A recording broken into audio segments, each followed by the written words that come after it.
आकाशी मळा लाविला बा एक, वांजेचे बाळक शिंपितसे. अग्नेकुंड म्हणे बाळके निर्मिले, प्रत्ययासी देखिले मिया लागी. ज्ञानदेव म्हणे उफराटे पाहती, सर्व सौख्य दाता निवृत्ती एक. माऊली ज्ञानेश्वर महाराज की जय. एक तरी ओवी अनुभवावी या ज्ञानयज्ञात. श्रीमद भगवद्गीता ज्ञान विज्ञान योग अध्याय 7वा, त्यातला श्लोक क्रमांक 19 आणि ज्ञानेश्वरी अध्याय 7वा ज्ञान विज्ञान योग माऊलीने या श्लोकावर केलेलं 137 क्रमांकाचं भाष्य, याचं आज आपण चिंतन करणार आहोत. बहुनाम जन्मनाम अंते ज्ञानवान माम प्रपद्यन्ते, वासुदेव सर्वमिती स महात्मा सुदुर्लभ. अर्थात या मानवी देहामध्ये सर्व प्रकारच्या शक्ती भगवंतानं प्रदान केलेल्या आहेत. त्याला बुद्धीचीही जोड दिलेली आहे.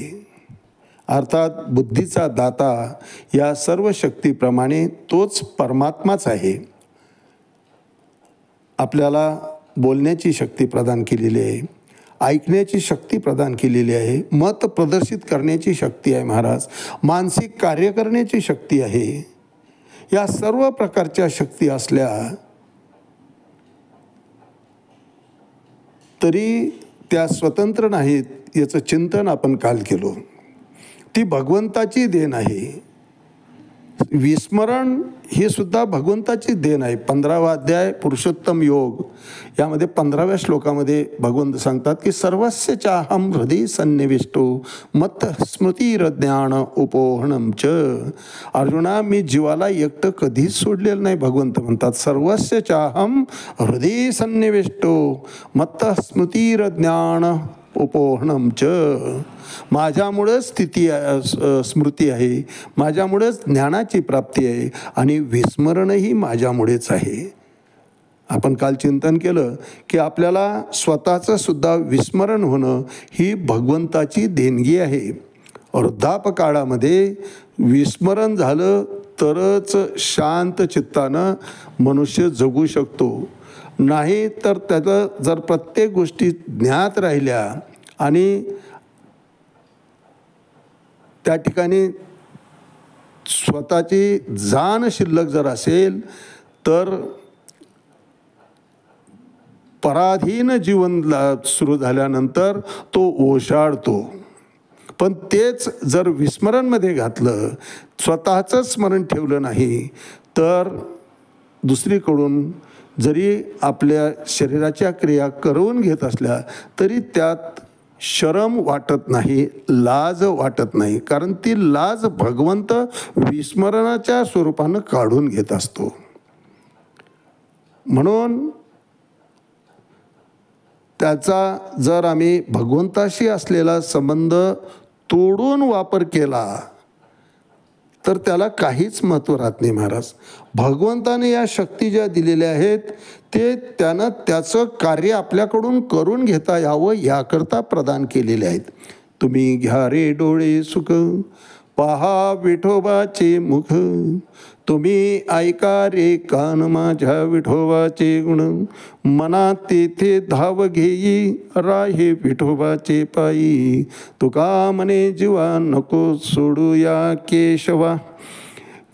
अवयवांना, सर्व या शक्तींना भगवंतानं एक वेगळ्या उद्देशानं मानवाला सुपूर्द केलेले आहेत. परंतु स्वातंत्र्य याचा अर्थ स्वैराचार करून सैर भैर सगळे इंद्रिय धावत सुटतात आणि अधम वृत्तीकडं मनुष्य जातो आणि त्याचं खच्चीकरण होत राहतं महाराज. रिवर्ट होतो तो. तानहम द्विषतः कृणान संसारेषु नराधिमान क्षिपामी अजस्रामाशुवान आशुरे शैव योनेशी. भगवंत सांगतात की तो प्रगत होतच नाही, अधम वृत्तीकडे त्याची वृत्ती जाते. जर दिलेल्या शक्तींचा गैरवापर करत असेल. पण ह्याच शक्ती जेव्हा आम्ही भगवंताशी जोडतो, भगवंताच्या कार्याशी जोडतो, त्यावेळेस ते कृतकृत्य होऊन जात असतं. भगवंताशी संबंधित असल्या कारणानं आणि भगवंताच्या संबंधित कार्य करीत असल्यामुळं त्याचा आम्ही भगवंताशी असलेला संबंध अधिक दृढ करत असतो महाराज. आणि म्हणून तर ऐकण्याची जरी गेली शक्ती तरी मुखाच्या समोरच्याच्या तोंडाच्या हालचालीवरून त्याला काय म्हणायचं आहे हे जर त्या शब्दांशी आम्ही संपर्कात असलो तर ते कळून येतं महाराज. जसं अंतिम क्षण मोजत असतो आणि त्याला आम्ही म्हणतो राम म्हणा राम. राम म्हणताना ओठाची हालचाल होते, परंतु राम शब्दाशी जर त्याचा संबंधच आलेला नसेल, भगवंताचं नामस्मरण जर जीवनात त्याने केलेलंच नसेल, या मुखानं त्या नामाचं उच्चार केलेला नसेल, तर ते काय सांगताय हेही कळत नाही महाराज. म्हणून भगवंताने दिलेल्या शक्तीचा आदर करून भगवंताच्याच कार्यामध्ये त्या लावाव्या, भगवंताशी त्या जोडाव्या. त्या जोडल्या की मग भगवंताचं स्वरूप कळून येतं, भगवंतही त्याचा अंगीकार करतो. देवान भावयता न ते देवा भावयंत परस्परम भावयंता श्रेया परम वापसत. दोघांचा संबंध दृढ होऊन जातो आणि तो इतका दृढ होतो, इतका एकरूप होऊन जातो की त्या ठिकाणी द्वैत संपून जातं. एका जनार्दनी हरी हरी म्हणता मुक्ती सायुज्यता पाठी लागे. सायुज्य मुक्ती भगवंत त्याला प्रदान करत असतात. सर्वेकडं ईश्वर तत्व पाहणारा स्वतःच ईश्वर होऊन जात असतो. राम म्हणता रामची वैजे. म्हणून आपल्या अधोगतीलाच त्या कारणीभूतही ठरू शकतात आणि त्याच आपल्याला वरदानही ठरू शकतात. दिलेल्या शक्तींचा वापर भगवंताशी कृतज्ञतापूर्वक करून भगवंत कार्याशीच तेव्हा आम्ही जोडतो, त्यावेळेस वासुदेव सर्वमिती हा अनुभव त्या भक्ताच्या ठिकाणी येतो. आणि हा अनुभव आलाय की तोच भक्त भगवंत म्हणतात ज्ञानी होऊन जातो. पण हे बहुनाम जन्मना म्हणते, जन्मोजन्मीची पुण्यही त्याला राहावी. एका जन्मामध्ये हे शक्य होत नाही. बहुनाम जन्मना म्हणते ज्ञानवान मां प्रपद्यन्ते वासुदेव सर्वमिती. आणि मग स महात्मा सुदुर्लभ. याचं प्रमाण या कसोटीला उतरणाऱ्याचा भक्तांचं प्रमाण अतिशय नगण्य आहे, कमी आहे. भगवंत सांगतात असा भक्त दुर्लभ आहे, सुदुर्लभ आहे. वासुदेव हेच सर्वव्यापी आहेत आणि सर्व काही आहेत हे जाणूनच असा ज्ञानी भक्त पूर्णपणे भगवंताच्या ठिकाणी शरण जातो. भगवंताच्या नामानं तो युक्त होऊन जातो आणि भगवंताशीच एक रूप होऊन जातो. परंतु स महात्मा सुदुर्लभ. भगवंत खंत व्यक्त करताय त्या ठिकाणी. आणि यावर भाष्य करताना माऊली 137 क्रमांकाच्या ज्ञानविज्ञान योग अध्याय 7वा ज्ञानेश्वरी 137 क्रमांकाच्या वेळी म्हणतात, जयाची प्रतितीचा वाखारा पवाडू होय चरचरा. चराचरा तो महात्मा धनुर्धरा दुर्लभ वाथी. ते सांगतायत भगवंत याही ओळीमध्ये की असा भक्त दुर्लभ आहे. म्हणून भगवंत अर्जुनाला सांगतायत, माऊली वर्णन करतात, जयाची प्रतितीचा वाखारा. वाखारा म्हणजे वखार, कोठी.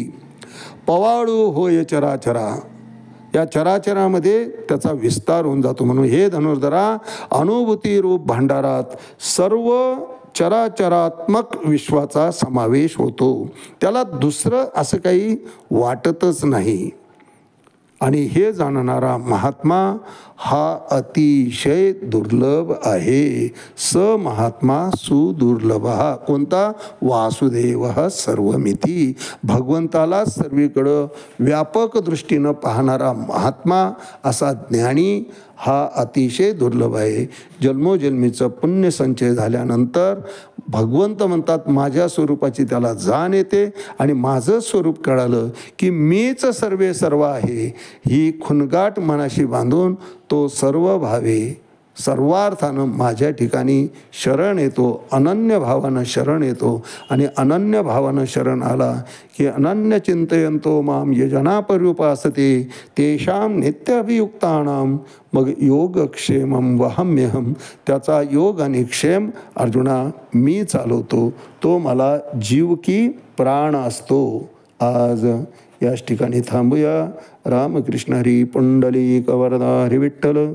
श्री ज्ञानदेव तुकाराम पंढरीनाथ भगवान की जय. माऊली ज्ञानेश्वर महाराज की जय. जगद्गुरु तुकाराम महाराज की जय. शांती ब्रह्म एकनाथ महाराज की जय. आदि शक्ती मुक्ताबाई की जय. कुलस्वामिनी आई एकविरा माता की जय.